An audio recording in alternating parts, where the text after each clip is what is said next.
साल 2015 में चीनी राष्ट्रपति शी जिनपिंग अमेरिका दौरे पर थे। मुलाकात तत्कालीन अमेरिकी राष्ट्रपति बराक ओबामा से हुई। ओबामा ने एक समझौते की घोषणा की। इसके तहत दोनों देशों ने फैसला लिया कि वह साइबर स्पेस में एक दूसरे की कंपनियों के गोपनीय डेटा चुराने के लिए जासूसी नहीं करेंगे। माने कि दोनों देश साइबर हमले करके दूसरे देश को नुकसान नहीं पहुंचाएंगे। लेकिन क्या इसके बाद भी चीन रुका? अमेरिका के मुताबिक चीन ने इसके बाद भी कई साइबर अटैक किए। इसके अलावा 2023 में भी चीन ने अमेरिकी एयर स्पेस में कुछ बैलून्स भेजे। अमेरिका ने तब भी कहा कि ये बैलून्स जासूसी के लिए थे। इसी साल खबर ये भी आई कि चीन दूसरे देशों में जासूसी के लिए सीसीटीवी कैमरों का इस्तेमाल कर रहा है। कैसे? दरअसल दुनिया भर में सर्विलांस इक्विपमेंट्स बनाने वाली कंपनियां चीनी हैं। ये दो कंपनियां हैं, हिकविजन और दहुआ टेक्नोलॉजी। भारत में भी इन कंपनियों के सीसीटीवी कैमरास कई शहरों में लगाए जा रहे थे। साल 2020 में दिल्ली में ही हिकविजन के 1.4 लाख कैमरे लगाए गए थे। जासूसी का खतरा अभी भी उतना ही है जितना पहले था। इन्हीं खतरों को देखते हुए भारत सरकार इन चीनी कंपनियों के खिलाफ कुछ नियम लेकर आई है।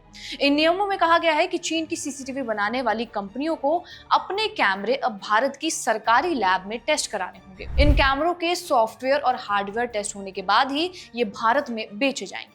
आज की इस वीडियो में जानेंगे कैसे ये कंपनियां सीसीटीवी के जरिए देशों पर निगरानी रखती हैं, इन कंपनियों के अब की चीनी सरकार के साथ रिश्ते कैसे हैं और क्या चीन सीसीटीवी कैमरों के जरिए भारत में भी जासूसी कर रहा है। नमस्कार, मेरा नाम है रिया शर्मा और आप देख रहे हैं खबर गांव। जब 2020 में नरेंद्र मोदी सरकार ने 59 चीनी ऐप्स को राष्ट्रीय सुरक्षा का हवाला देते हुए बैन किया तो सबसे ज्यादा चर्चा में रहा टिकटॉक। हर कोई टिकटॉक के बंद होने की बात कर रहा था, लेकिन इस शोरगुल के बीच एक नाम चुपचाप बच निकला। वो नाम है हिकविजन। ये चीनी कंपनी दुनिया की सबसे बड़ी सीसीटीवी कैमरा बनाने वाली कंपनी है। चीन के पास इस कंपनी की 41.88% हिस्सेदारी है, जिसके माध्यम से चीनी कम्युनिस्ट पार्टी यानी कि सीसीपी कंपनी पर कंट्रोल लगती है। यह हिस्सेदारी China electronics technology group corporation के जरिए है। ये एक सरकारी कंपनी है जो सीधे तौर पर चीन के रक्षा मंत्रालय से जुड़ी हुई है। मिलिट्री से जुड़े ऑपरेशंस के लिए भी ये कंपनी इक्विपमेंट्स बनाती आई है, यानी ये चीनी कम्युनिस्ट पार्टी के सीधे कंट्रोल। अब भारत में ये कंपनी कैसे आई? हिकविजन भारत में प्रमा हिकविजन इंडिया प्राइवेट लिमिटेड के नाम से काम करती है। भारत में इसका 35% से ज्यादा मार्केट है। 2005 में इस कंपनी ने भारत में फैक्ट्री बनाई और 2018 में ये company make in India initiative के तहत काम कर रही थी। इसी कंपनी ने दिल्ली सरकार से 1.5 लाख सीसीटीवी कैमरे लगाने का टेंडर लिया। इस कंपनी ने लगभग 2 से 2.5 लाख कैमरे दिल्ली में लगाए। इनमें दिल्ली मेट्रो रक्षा अनुसंधान संगठन यानी कि DRDO और स्पेशल प्रोटेक्शन ग्रुप्स को भी ये कैमरे दिए गए। 2015 से 19 तक भारत के साइबर सुरक्षा प्रमुख गुलशन रॉय ने रॉयटर्स को बताया, हमेशा जासूसी का खतरा बना रहता है। कोई भी शख्स किसी भी जगह पर बैठकर इंटरनेट से जुड़ी सीसीटीवी कैमरों को कंट्रोल कर सकता है। उन्हें मजबूत और सुरक्षित होना चाहिए। यानी हम जो सीसीटीवी कैमरा अपनी सुरक्षा के लिए लगा रहे हैं वही चीन की कंपनी ना बनाए तो सुरक्षा के बजाय ये जासूसी होने के खतरे में है। वो कैसे, उसे भी बताते हैं। दरअसल 2 तरह के सीसीटीवी सिस्टम्स होते हैं, नॉर्मल सीसीटीवी कैमरास और smart CCTV camera. Normal CCTV camera video record करते हैं और लोकल हार्ड ड्राइव में डेटा सेव करते हैं। इनमें इंटरनेट या फिर क्लाउड स्टोरेज जैसी चीज नहीं होती, इसलिए इन्हें हैक करना या फिर ट्रैक करना मुश्किल होता है। स्मार्ट कैमरास में ऐसा नहीं होता। इनमें internet connection, cloud storage, remote monitoring यानी किसी भी जगह से कंट्रोल करने की सुविधा होती है। इनमें यूजर दुनिया में कहीं से भी अपने कैमरे की फुटेजेस देख सकता है और यहीं से खतरा शुरू होता है। अब जानेंगे कि ये फुटेजेस चीन तक कैसे पहुंचती हैं। जहां क्लाउड सर्वर होता है वहीं खतरा होता है।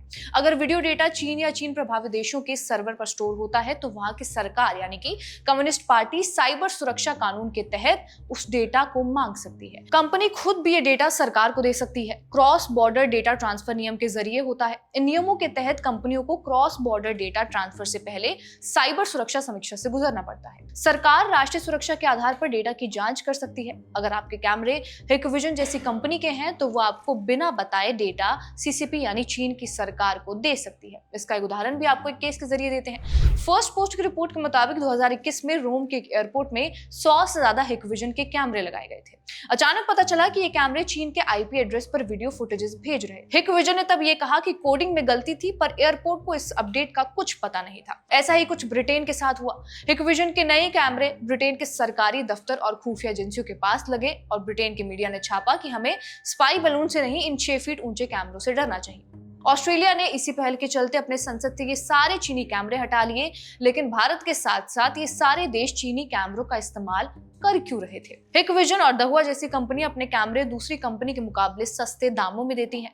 यही वजह है कि स्कूल, हॉस्पिटल, सरकारी ऑफिस सभी ने खरीदते हैं। भारत में एक हिकविजन कैमरा 1200 से 2000 रुपए मिल जाता है, लेकिन इसी फीचर वाले जापानी या अमेरिकी ब्रांड 4000 से 6000 रुपए तक कैमरा बेचते हैं। ये कैमरे कम पैसे में हाईटेक सिक्योरिटी देने का दावा करते हैं, पर असली खेल यहाँ होता है डेटा एक्सेस करने का। तो बात वही है कि आज के वक्त में अगर टेक्नोलॉजी से जुड़ी कोई चीज सस्ती मिल रही है तो इसका मतलब ये है कि उससे बड़ी कीमत किसी और रास्ते से वसूली जाती है। जैसे इंटरनेट सस्ता है लेकिन वसूली आपके डेटा के जरिए होती है। इसके अलावा चीन बेल्ट एंड रोड इनिशिएटिव जैसी योजनाओं के जरिए दुनिया भर में टेक्नोलॉजी का नेटवर्क फैला रहा है। साथ ही साथ चीन की साइबर आर्मी दुनिया की सबसे बड़ी साइबर आर्मी। साल 2019 में यूएस के डिफेंस डिपार्टमेंट ने चीन के साइबर अटैकर्स की ताकत का अंदाजा लगाने का कोशिश किया था, लेकिन इस दौरान देखा गया था कि चीन में सेना के साथ साथ साइबर आर्मी को भी उतनी ही बराबरी दी जाती है। इसमें एक से बढ़कर एक हैकर्स भरे हुए हैं जिनका काम बटा हुआ है। जैसे ही विभाग जासूसी करके खुफिया जानकारी निकालता है तो कोई ग्रुप सॉफ्टवेयर में गड़बड़ियां पैदा करता है।